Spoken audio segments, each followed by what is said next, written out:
The father of the accused gunman in a Garland triple murder claimed he didn't know what his son had done even after turning himself into police. Richard Acosta took the stand in his own defense. He's charged with capital murder in the 2021 shooting. Prosecutors say he helped his teenage son, Abel Acosta, commit the murders and later helped in his escape. And today, prosecutors worked to poke holes in the story he was telling to jurors on the stand. Fox 4's Blake Hansen was at the courthouse today and is there now with more. Blake. Yeah, Heather, the defense team said before this trial even got underway that Richard Acosta would testify. Today, he had a chance to try to sway the jury. Richard Acosta took the stand in his own defense, not defending his son's actions, but trying to convince the jury he played no part in the murders. It's the most horrible thing. I can't even imagine how the families feel, and we all lost a son that day. I lost my son.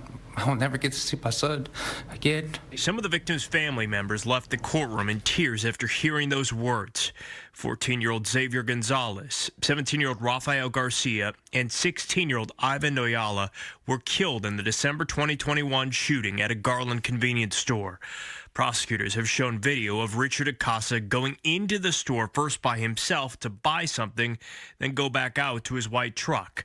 They also showed video of Acosta then waiting in the truck while his then 14-year-old son, Abel, runs into the store and pulls the trigger. He is still on the run. Richard Acosta claimed he not only had no idea what his son was about to do, but didn't see or know what happened. When you are sitting in your car and you first hear those first shots, what do?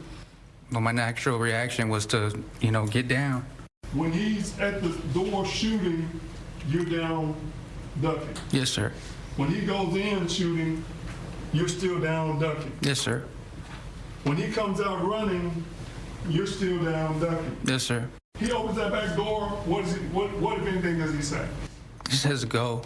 He says, get out. Somebody's shooting. He goes, get me out of here. During cross-examination, prosecutors pointed out he never called 911. But after hearing shots fired and not knowing, because your son's not telling you apparently, you don't think to call 911? I was driving. I was trying to get home safely. So my question is, you don't think to call 911, do you? No, ma'am. Acosta testified that after getting home, his son Abel holed up in his room, and when he checked later, was gone.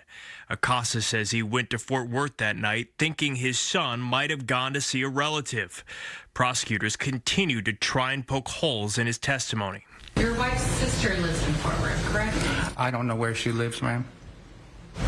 You don't know the Rocco Apartments? No, ma'am.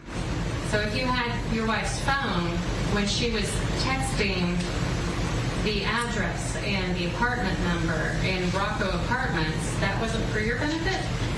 I don't know, ma'am. Well, what do you mean you don't know? I'm confused. I don't know where she lives, ma'am.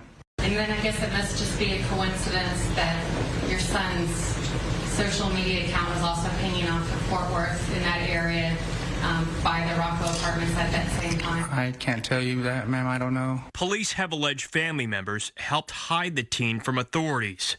Prosecutors also pressed Acosta on how he could have not known his son was armed. And so you are expecting this jury to believe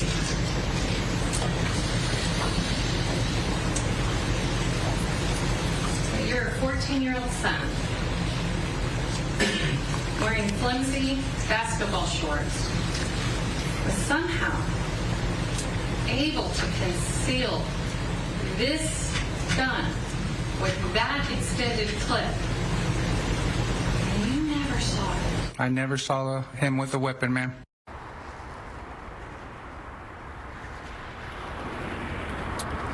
The trial resumes in the morning. It is still unclear how many witnesses the defense plans to call.